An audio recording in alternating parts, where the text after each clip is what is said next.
আজকে যে ঘটনাটা আমরা বলবো সেটা কোনো বানানো গল্প না। এটা একটা হাসপাতালে সত্যি ঘটে যাওয়া ঘটনা। আর যারা এই ঘটনার সাক্ষী তারা আজও সেই রাতটা ভুলতে পারেনি। ঘটনাটা ঘটেছিল একটা পুরনো সরকারি হাসপাতালে। জায়গাটা খুব বড় না, কিন্তু অদ্ভুত একটা নীরবতা সবসময় ঘিরে থাকত। বিশেষ করে রাত হলে যেন পুরো হাসপাতালটা অন্য কিছু হয়ে যেত। সেদিন ছিল একটা ঠান্ডা শীতের রাত। সময় প্রায় রাত 2:45। ডিউটিতে ছিলাম আমি আর আরেকজন নার্স, রিমা। হাসপাতালের একটা পুরনো ওয়ার্ড ছিল, ওয়ার্ড নাম্বার 13। অনেকদিন ধরেই বন্ধ ছিল। হ্যাঁ, ওই ওয়ার্ডটা নিয়ে অনেক গুজব ছিল। বলা হতো সেখানে আগে কিছু অদ্ভুত মৃত্যু ঘটেছিল, তাই ওটা বন্ধ করে দেওয়া হয়। কিন্তু সেদিন হঠাৎ রিসেপশন থেকে একটা কল আসে, ওয়ার্ড 13-তে একজন নতুন রোগী ভর্তি হয়েছে, গিয়ে দেখে আসো। আমরা দুজনেই অবাক, কারণ ওয়ার্ড 13 তো বন্ধ। তবুও ভাবলাম হয়তো কোনো জরুরি কারণে খুলেছে। আমরা ধীরে ধীরে ওয়ার্ড 13-র দিকে যাচ্ছিলাম। করিডোরটা ছিল একদম ফাঁকা, শুধু টিউবলাইটের হালকা ঝাপসা আলো। হাঁটতে হাঁটতে হঠাৎ একটা ঠান্ডা হাওয়া বয়ে গেল, অথচ সব জানালা বন্ধ ছিল। আমার তখন থেকেই ভয় লাগতে শুরু করে। আমি বললাম, চলো ফিরে যাই, কিছু একটা ঠিক লাগছে না।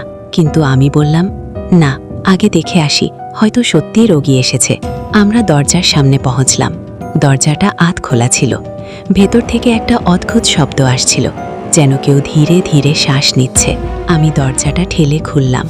ভেতরে ঢুকেই দেখি একটা বেডে কেউ শুয়ে আছে, পুরো শরীর সাদা চাদরে ঢাকা। আমরা কাছে যেতেই হঠাৎ চাদরটা নিজে থেকেই নড়ে উঠল। আমি বললাম, আপনি কেমন আছেন? কোনো উত্তর নেই।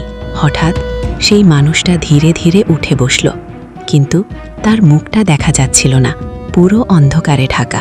আর তারপর সে একেবারে ফিসফিস করে বলল, তোমরা এত দেরি করলে কেন? আমার পুরো শরীর ঠান্ডা হয়ে গেল। আমি বললাম, আপনার নাম কি? আপনি কবে ভর্তি হয়েছেন? সে ধীরে ধীরে মাথা ঘুরিয়ে আমাদের দিকে তাকালো। আর তখনই আমরা দেখলাম তার চোখ একদম ফাঁকা, কোনো চোখ নেই, শুধু অন্ধকার গর্ত। আমি চিৎকার করতে যাচ্ছিলাম, কিন্তু গলা দিয়ে কোনো শব্দ বের হচ্ছিল না। হঠাৎ সে বিছানা থেকে নামতে শুরু করল। তার পা মাটিতে ছোঁয়ায় না, যেন ভেসে আসছে আমাদের দিকে। আর তখনই লাইটগুলো একসাথে বন্ধ হয়ে গেল। পুরো ওয়ার্ড অন্ধকার। অন্ধকারের মধ্যে শুধু একটা শব্দ, তোমরাও থাকবে আমার সাথে। আমি আর থাকতে পারিনি, দৌড়ে বাইরে বেরিয়ে আসি। পিছনে তাকানোর সাহসও হয়নি। আমরা সোজা সিকিউরিটি রুমে গিয়ে সব বললাম, কিন্তু সিকিউরিটি গার্ড যা বলল সেটা শুনে আমাদের রক্ত হিম হয়ে গেল। সে বলল, ওয়ার্ড 13 তো 5 বছর আগেই বন্ধ হয়ে গেছে, আর সেখানে কেউ ভর্তি হয় না। আমরা বললাম, কিন্তু আমরা তো একজন রোগীকে দেখেছি। তখন গার্ডটা একটা পুরনো ফাইল বের করল আর বলল, 5 বছর আগে ঠিক রাত 3টায় ওই ওয়ার্ডে একজন রোগী মারা যায়।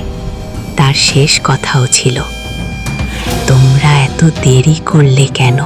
তারপর থেকে মাঝে মাঝে রাতে ওই ওয়ার্ড থেকে ডাক আসে, আর যেদিন কেউ সেই ডাকে সাড়া দেয় সেদিন থেকে সে আর আগের মতো থাকে না।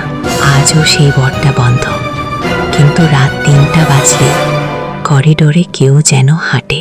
আর যদি কখনো তুমি হাসপাতালে রাত কাটাও আর কেউ তোমাকে ডাকে, ওয়ার্ড 13-তে আসো, কখনো যেও না।